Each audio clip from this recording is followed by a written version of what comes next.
인간 창조에 관하여서 이야기가 다뤄졌지만 이 마지막 부분에서는 좀 더 배우를 높여서 인간의 창조의 목적, 존재론에 대한 근본에 대해서 설명하고 있는 것을 보게 됩니다.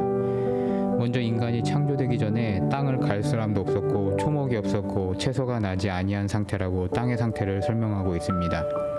인간을 창조하시기 전에 땅이라는 밑그림 베이스를 그려놓고 그 화폭 위에 인간의 하실 일을 준비해놓고 아직 레디 상태인 것을 설명하고 있습니다.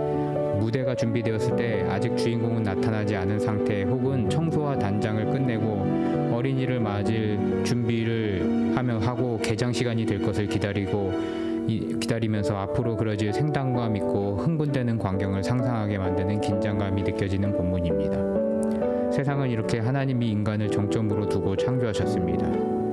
그리고 하나님께서 인간을 만드시는데 흙으로 지으시되 코에 생기를 불어넣어 생명이 되게 하셨다라고 기록됩니다. 하나님의 인간 창조 방식은 흙을 사용하시되 마지막에는 하나님의 생기를 불어넣으셔서 최종 감수를 마치시는 모습을 보여줍니다.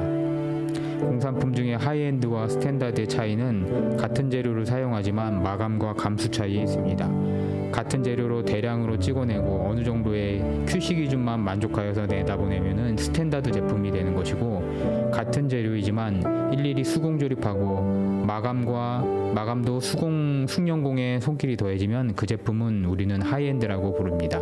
그리고 나아가서 더 손길을 두면은 마스터 빌더 제품이라고 그렇게 부릅니다. 인간 창조는 하나님의 마스터 빌더 설명하고 있습니다. 그래서 하나님께서는 우리를 종이나 소모품으로 여기시는 것이 아니라 자녀요 상속을 받을 자로서 부르심을 우리는 한시도 잊어서는 안 됩니다. 다음으로 노동의 신성성에 대해서 본문은 강조하고 있습니다. 타락 이전의 노동은 저주가 아니라 하나님이 맡겨주신 책무였다라는 것입니다. 레거시는 아무에게나 넘겨주지 않습니다. 그것을 받을 만한 조건을 가진 자녀에게 넘겨지는 것이 레거시, 즉 유산이라고 불려집니다. 하나님은 창조 활동을 하셨고 이 세상을 유지하시기 위해 일반 은총의 영역으로 돌보시지만 일종의 발주 감독으로 시행사 역할을 하시고 그것을 시공할 시공사로서 인간을 창조하신 것을 보여줍니다.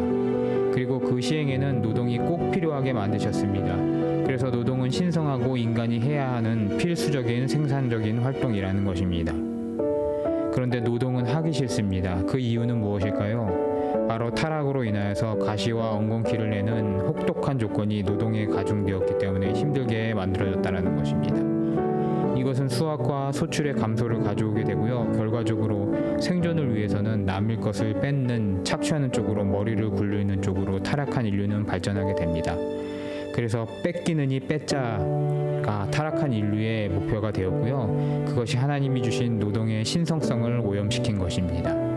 사탄의 괴계에 빨려들어 죄에 빠진 인간의 죄악 때문에 일어난 일이라는 것입니다. 결국 그리스도인이 창조 질서를 회복하는 것은 노동의 신성성을 회복하는 것에서 시작됩니다. 이것은 노동쟁이나 파업을 뜻하는 것이 아니라 그 정신적인 가치를 세계관 속에 다시 한번 새기는 것을 말하는 것입니다. 그리스도인은 과한 욕심을 멀리하고 자족하면서 하나님의 주권하심과 성령님의 인도하심을 따르면서 살아가는 연습을 하며 누군가의 탓을 하지 않고 나누는 삶을 사는 것이 창조의 질서의 회복임을 잊지 않는 것, 그것을 깨달으시는 성도들 되시길 바라면서 오늘 말씀을 마치도록 하겠습니다.